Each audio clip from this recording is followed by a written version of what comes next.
Halo teman-teman, selamat datang kembali di channel Mimbar Kode bersama saya Imat Akil. Di serial video ketiga ini kita akan coba mempelajari mengenai kode editor. Nah, di serial video sebelumnya kan kita sudah mulai mempelajari terkait struktur HTML, lalu kita membuat dokumen HTML pertama kita.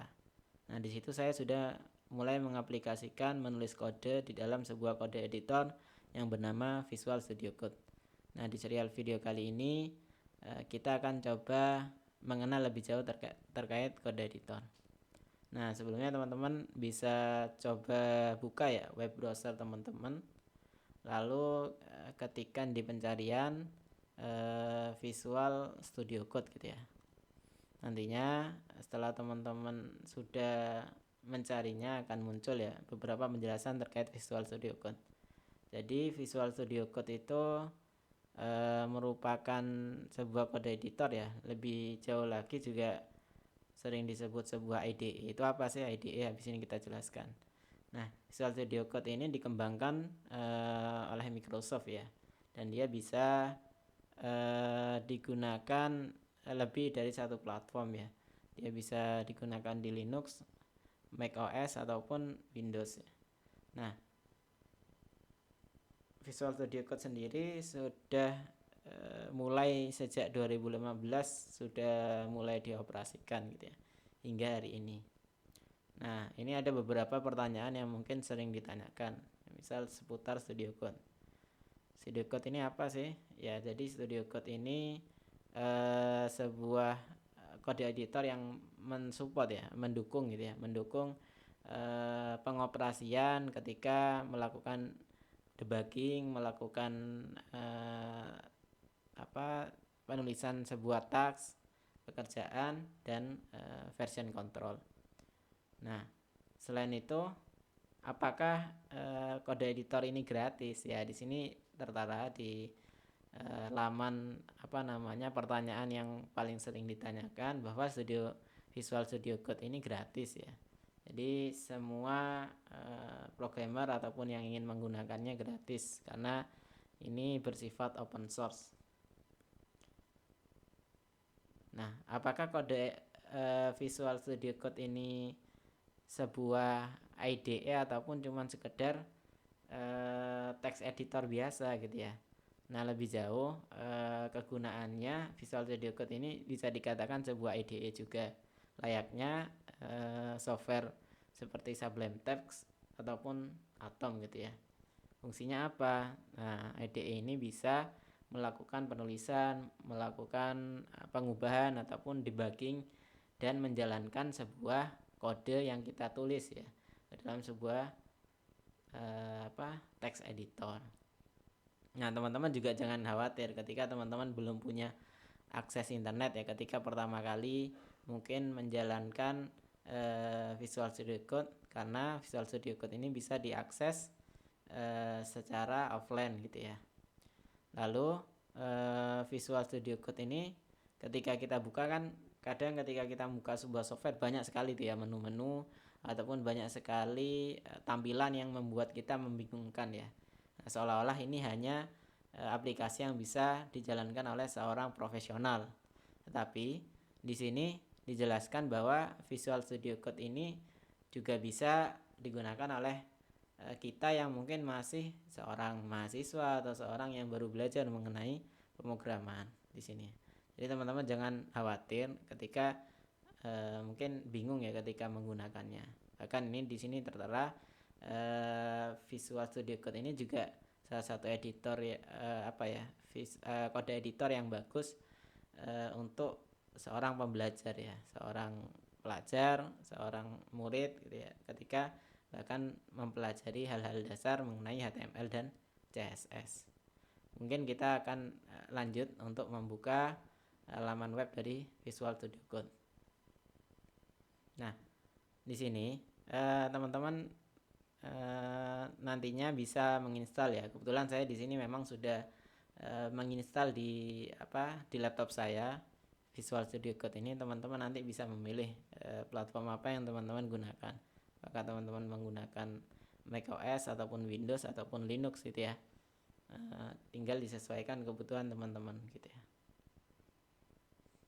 Nah, menariknya juga ternyata Visual Studio Code ini tidak hanya kita bisa instalasi dan gunakan ketika offline, tetapi bisa langsung digunakan di dalam web. Nah, ini ada pilihannya, teman-teman klik yang tulisan open di web gitu ya. Nah, ini sekilas tampilannya kalau di web gitu ya. Silakan teman-teman ikuti sudah ya untuk menginstalasi Visual Studio Code ini. Kebetulan saya sudah menginstalnya.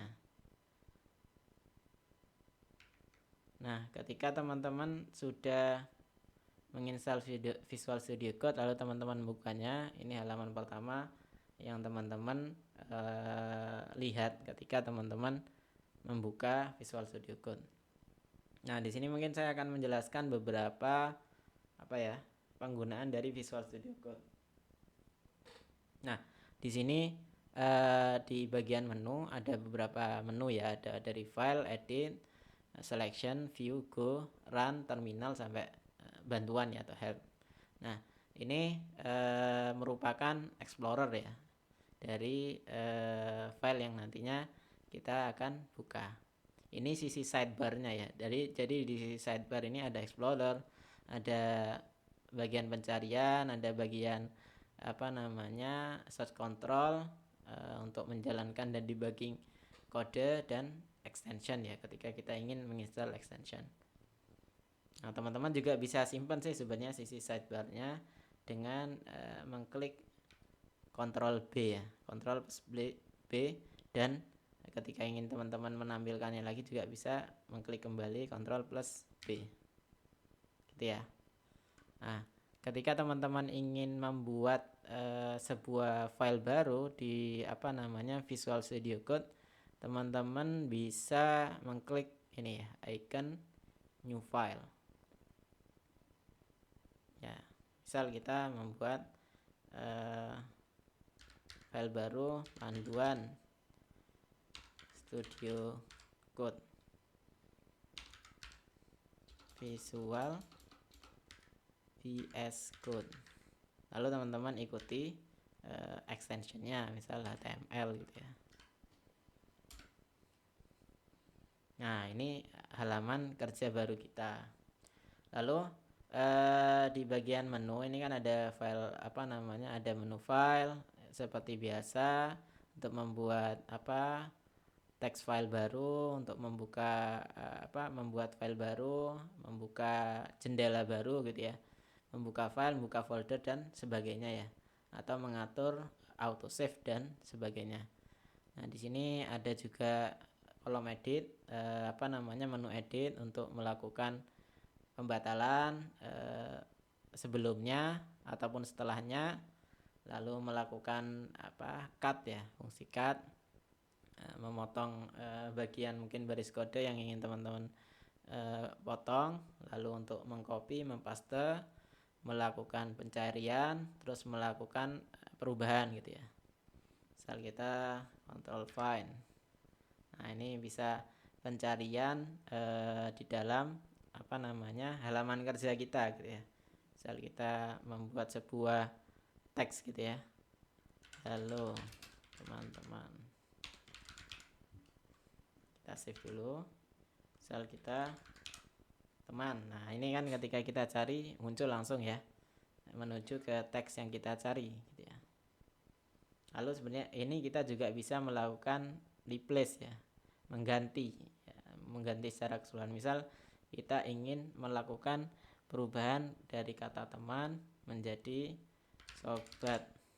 Nah, ini kita bisa menggantinya satu persatu, replace, ataupun langsung bisa replace all gitu ya, langsung keseluruhan gitu. Lalu menu yang selanjutnya ini ada selection, terus ada view. Nah, di sini teman-teman bisa menggunakan beberapa tampilan ya.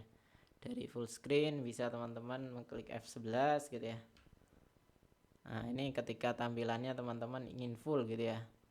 Tampilannya, lalu kembali lagi, lalu teman-teman juga bisa Zen mode gitu ya. Nah, ini lalu bisa banyak ya di sini ya, teman-teman bisa coba sendiri-sendiri ya. Ataupun ketika apa namanya, teman-teman ingin menyembunyikan menu barnya juga bisa gitu ya. Jadi berada di sebelah sisi sidebar, di sebelah kiri. Teman-teman bisa kembalikan lagi gitu ya menu barnya.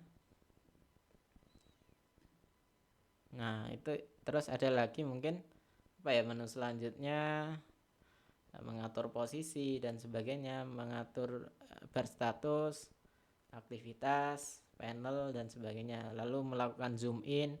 Mungkin kalau teman-teman tidak terbiasa dengan apa ya, posisi apa ya, pandangan normal gitu ya, pengen zoom ya teman-teman. Ya teman-teman tinggal bisa kontrol plus aja sih sebenarnya. Nah, ini untuk melakukan zoom in, ataupun ketika zoom out bisa kontrol plus tanda minus ya. Itu untuk view. Selanjutnya apa lagi ya? Nah, ini layout editor. Teman-teman ketika ingin menulis sebuah baris kode ataupun ingin bekerja dengan beberapa pembagian gitu ya, pembagian halaman. Ini teman-teman bisa lakukan. Bisa menambahkan ke atas bawah, ke kiri ataupun ke kanan. Bisa membuatnya single halaman kerjanya apa? Satu halaman, atau misal dibagi 2 kolom gitu ya. Teman-teman membuat tampilan baru, halaman kerja bekerja dengan 2 halaman, ataupun banyak ya di sini ya. Bisa apa namanya, 2 kolom gitu ya, 3 baris gitu ya. Nah, ini 3 baris dari atas, tengah, bawah. Ini teman-teman tinggal tambahkan aja filenya gitu ya. Lalu selanjutnya ini ada menu Explorer. Nah, ini sebenarnya di sini ya menunya. Terus ada menu run untuk menjalankan fungsi kode yang ingin kita jalankan. Ada menu terminal gitu ya. Nah, ini kita tidak akan pelajari sekarang untuk terminal, nanti di next video. Seperti itu. Ada menu go, run, terminal, dan ini bantuan ya ketika teman-teman mungkin ingin melihat dokumentasi resmi langsung dari Visual Studio Code-nya itu ya. Ini contohnya ada mungkin yang bisa untuk mempercepat ngoding teman-teman gitu ya. Ada shortcut keyboard gitu ya. Lalu ada lagi video tutorial.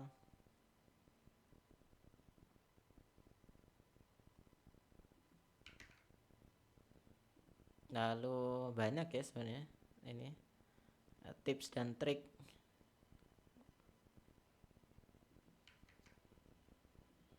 Nah, itu teman-teman bisa coba sendiri lah gitu ya. Lalu selain itu ini yang juga sering banyak digunakan ya. Kadang-kadang kan kita ketika menulis sebuah kode itu bosan ya dengan tampilan tema yang itu-itu saja gitu ya. Ataupun pengen mengganti style lah temanya. Ini teman-teman bisa ganti. Di sini teman-teman buka menu file, lalu buka menu preference gitu ya. Di sini ada menu mengganti tema. Ini untuk mengganti warna tema. Nah, di sini kebetulan saya menggunakan warna modern gelap, dark modern. Silakan teman-teman bisa atur sesuai keinginan teman-teman. Misalnya teman-teman ingin menggunakan tema yang terang gitu ya, biar kelihatan apa ya, canggih gitu ya. Nah, ini bisa teman-teman. Kalau saya sendiri sih seringnya dan saya suka menggunakan tema yang tadi gelap ya. Nah ini, nah mungkin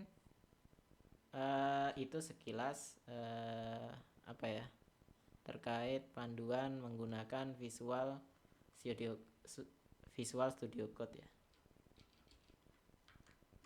Selain itu, oh ya, saya ada tambahan. Ini teman-teman ketika ingin membuka hasil apa ya, menulis dokumentasi yang teman-teman sudah buat gitu ya di Visual Studio Code, teman-teman bisa langsung klik kanan ya. Di sini teman-teman bisa menggunakan menu open in other browser gitu ya. Bisa menggunakan browser bawaan yang teman-teman sudah setel sebagai browser bawaan ataupun menggunakan browser yang lain gitu ya. Teman-teman bisa pilih itu ya. Teman-teman menggunakan apa? Google Chrome, Mozilla, Opera, Microsoft dan sebagainya. Misal ketika menggunakan Google Chrome, nah ini tampilannya gitu ya. Itu. Jadi mungkin itu saja ya untuk pengenalan mengenai apa ya, kode editor ya. Nantinya kode editor Visual Studio Code nantinya kita akan menggunakan kode editor Visual Studio Code untuk pembelajaran kedepannya. Mungkin itu saja. Sekian dan terima kasih.